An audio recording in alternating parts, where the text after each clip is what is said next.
Dentista, esse diagnóstico é simples, mas você sempre está errando no consultório e eu vou te ajudar. Existe uma condição que são os estalos articulares. Sabe quando o paciente abre a boca, movimenta e está estalando? Mas existem dois principais tipos de estalos que são importantes do dentista diferenciar, por exemplo, entre uma relação que é um estalo de bruxismo e outro que é um estalo, por exemplo, de uma DTM articular do tipo deslocamento de disco com redução. Eu vou te mostrar isso como.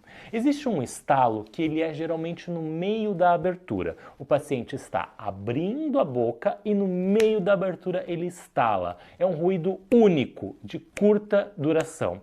Isso é como se eu fizesse isso aqui com os dedos. É uma estrutura deslizando sobre a outra. É o disco articular deslizando sobre a cabeça da mandíbula. E esse movimento de deslizamento dá um estalo único de curta duração, característico de deslocamento de disco com redução. Importante lembrar isso. Outro tipo de estalo que pode acontecer é um estalo contínuo durante toda a movimentação de boca, um pouco mais baixo. É clec, clec, clec, clec, clec, clec, clec, clec, durante toda a movimentação de abertura de boca e fechamento. Isso lembra como se fosse uma articulação seca, como se fosse um fio seco de borracha. E a gente precisa lubrificar mais essa articulação.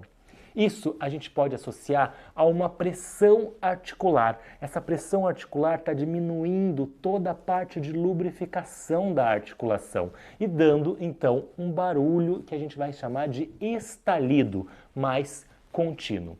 Esse barulho de estalido lembra algum tipo de adesão de disco. Esse disco está preso, está duro, está seco.